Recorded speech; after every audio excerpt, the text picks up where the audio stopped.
জানেন সবথেকে বেশি কষ্ট কোন জিনিসে হয়? সেন্ড না হওয়া নয়, কষ্ট হয় যখন সে প্রতিদিন অনলাইনে আসে, তার লাস্ট সেন্ড বদলায়, স্ট্যাটাস দেয়, অন্যদের পোস্টে রিয়্যাক্ট করে, সব কিছুই করে, শুধু আপনার মেসেজের উত্তর দেওয়ার সময় তার হয় না। শুরুর দিকে আপনি নিজেকেই বুঝিয়ে বলবেন, হয়তো খুব ব্যস্ত। 1 ঘন্টা যায়, একদিন যায়, তারপর 1 সপ্তাহ, তারপরও আপনি অপেক্ষা করেন, কারণ আশা খুব সহজে মরে না। কিন্তু এক সময় চোখে পড়বে, পৃথিবীর সবার জন্য তার সময় আছে, শুধু আপনার জন্যই নেই। তখন বুঝতে পারবেন অপেক্ষারও একটা শেষ আছে। তারপর একদিন আপনি আর রিপ্লের অপেক্ষা করবেন না, তবুও অজান্তেই প্রতিদিন সেই চ্যাটটা খুলে দেখবেন লাস্ট সিন বদলেছে কিনা।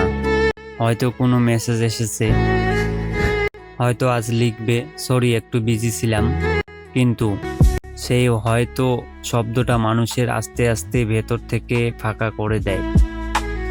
কারণ যে মানুষটা এক সময় 5 মিনিট কথা না বললে অভিমান করত, আজ সে 5 দিন, 5 সপ্তাহ, এমনকি 5 মাস চুপ থেকেও একদম স্বাভাবিক থাকে।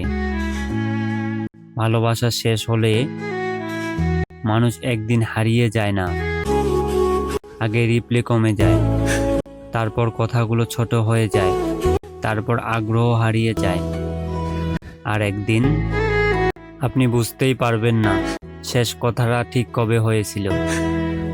একটা সময় ছিল আপনার ফোনে তার একটা নোটিফিকেশন এলেই অকারণেই মুখে হাসি চলে আসতো, আর এখন একটা নোটিফিকেশনের আশায় পুরো রাত কেটে যায়, কিন্তু কিছুই আসে না।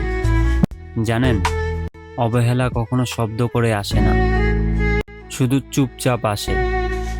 প্রথমে একটা দেরি করে রিপ্লে, তারপর ছোট ছোট উত্তর, তারপর দীর্ঘ নীরবতা, আর সেই নীরবতাই একদিন পুরো সম্পর্কটাই শেষ করার কথা বলে দেয়।